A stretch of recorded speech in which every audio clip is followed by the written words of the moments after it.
Chicken তো আমরা অনেকেই অনেক রকমভাবে রান্না করে থাকি। আমার চ্যানেলে অনেক রকম চিকেনের রেসিপি আছে, তবে আজকে চিকেনের রেসিপিটা একেবারে ইউনিক। ঘরোয়া পদ্ধতিতেই ঘরোয়া উপকরণ দিয়ে একেবারে সামান্য মশলায়, তবে গুঁড়ো মশলা একেবারেই ব্যবহার করছি না আমি। দেখতে থাকুন, রেসিপিটা আশা করছি সকলের ভালো লাগবে। এখানে আমি 1.5 কিলো চিকেন নিয়েছি। চিকেনটাকে আমি লবণ, হলুদ, কাশ্মীরি রেড চিলি পাউডার আর সর্ষের তেল দিয়ে ম্যারিনেট করে রাখছি। তার সাথে সাথে আলুটাকেও একটু লবণ, হলুদ আর কাশ্মীরি রেড চিলি পাউডার দিয়ে ভালো করে মাখিয়ে নিচ্ছি। চিকেনটা ম্যারিনেট করা থাক, ততক্ষণ আমি আলুগুলো সর্ষের তেলের মধ্যে ভালোভাবে ফ্রাই করে নেব। এইভাবে একবার চিকেন আপনারা ট্রাই করে দেখবেন, একেবারেই সহজ আর খুব তাড়াতাড়িও হয়ে যায়, খেতে কিন্তু খুব ভালো হয়। কোনো গুঁড়ো মশলা ছাড়াও চিকেনটায় কিন্তু খুব ভালো গ্রেভি হয়। আলুগুলো সর্ষের তেলের মধ্যে ভালো করে ভেজে নিচ্ছি। আজকে একটু বড় সাইজেরই কড়াই নিয়েছি, কারণ চিকেনের পরিমাণটা অনেকটা আছে, তার সাথে আলুও আছে। তো যাই হোক, আলুগুলোকে কিন্তু খুব ভালো করে লাল লাল করে আমি ভেজে নিয়েছি। যেহেতু রেড চিলি পাউডার মাখানো ছিল, তাই আলু ভাজার রঙটাও কিন্তু খুব ভালো এসছে। এবার আলুগুলোকে ফ্রাই করার পর আলুগুলো আমি তুলে রাখছি। সেই তেলের মধ্যে আমি দিয়ে দিয়েছি গোটা গরম মশলা। লবঙ্গের পরিমাণ একটু বেশি দিয়েছি, তাহলে চিকেনটা একটু ঝাল ঝাল হবে। আচ্ছা, 1 কিলো চিকেনের জন্য 250 গ্রাম পেঁয়াজ লাগে। তো এখানে আমার 1.5 কিলো চিকেন আছে, সেই পরিমাণ মতো আমি পেঁয়াজটা নিয়েছি। আপনারা আপনাদের চিকেনের পরিমাণ মতো পেঁয়াজটা নেবেন। তো পেঁয়াজটা কড়াইতে দেওয়ার পর আমি সাথে সাথে একটু চিনি দিয়ে দিয়েছি, তাহলে চিকেনের কালারটা দেখবেন খুব ভালো আসবে। পেঁয়াজটা কিন্তু একটু সময় ধরে ভাজতে হবে, যেহেতু অনেকটাই পেঁয়াজ আছে আর পেঁয়াজ ভাজতে একটু সময়ও লাগে। তো দেখুন, পেঁয়াজটা কিন্তু মোটামুটি ভাজা হয়ে গেছে। আমি কিন্তু খুব কড়া করে ভাজিনি, পেঁয়াজটা মোটামুটি ভেজে নিয়েছি। এবার এই পেঁয়াজের থেকে আমি অর্ধেকের বেশি পেঁয়াজ মিক্সি জারের মধ্যে নিয়ে নিচ্ছি। এটা একটু ঠান্ডা হতে দেব। বাকি যেটুকু পেঁয়াজ কড়াইতে ছিল তার মধ্যে দিয়ে দিলাম একটা বড় সাইজের টমেটো স্লাইস করে। টমেটো দেওয়ার পর সাথে সাথে লবণ দিয়ে দেবো, তাহলে টমেটোটা খুব তাড়াতাড়ি নরম হয়ে যাবে। তো এদিকে টমেটোটা একটু কষতে থাকি, ততক্ষণ দেখুন মিক্সি জারের মধ্যে পেঁয়াজটা নিয়েছিলাম, সেটা ঠান্ডা হয়ে গেছে।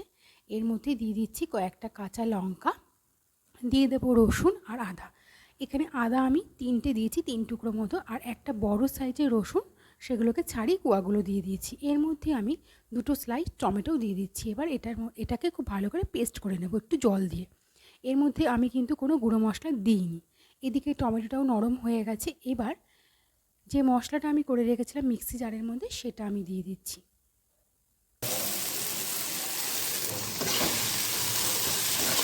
ভালো করে কষতে থাকবো।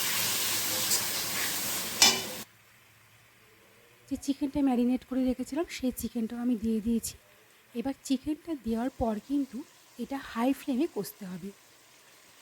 মশলা দিয়ে দিচ্ছি, দেখুন চিকেন থেকে কতটা জল ছেড়েছে, এখনও কিন্তু আমি চিকেনে লবণ দিইনি।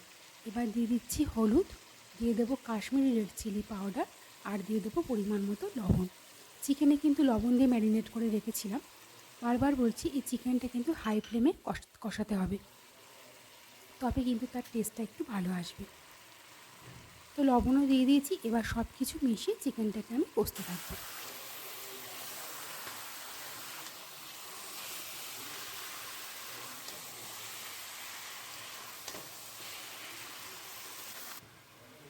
চিকেনটা কিন্তু মোটামুটি 5 থেকে 7 মিনিট আমি কষিয়ে নিয়েছি। এবার ভেজে রাখা আলুগুলো দিয়ে দিচ্ছি। আলুগুলো দিয়ে আরও কিছুক্ষণ কষতে থাকবো চিকেনটাকে। তো মোটামুটি দেখুন সাইড দিয়ে তেল ছেড়ে দিয়েছে। যখন দেখবো মশলা থেকে তেল ছেড়ে দিয়েছে, তখনই বুঝতে হবে চিকেনটা কিন্তু কষা একেবারেই রেডি।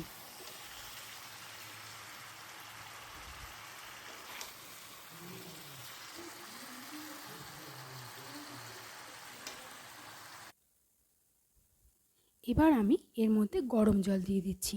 গরম জল দিলে কিন্তু চিকেনের টেস্টটা ভালো হবে আর খুব তাড়াতাড়ি সেদ্ধ হয়ে যাবে।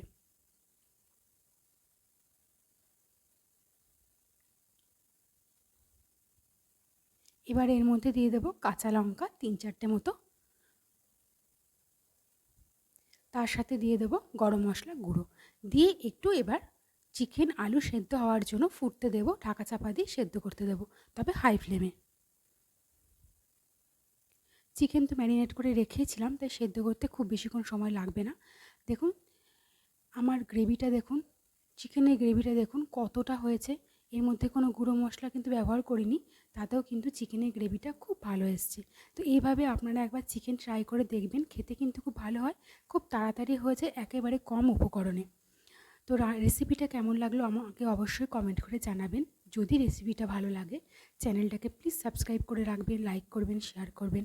দেখা হবে আবার একটা কোনো নতুন রেসিপিতে। সবাই ভালো থাকবেন, সুস্থ থাকবেন।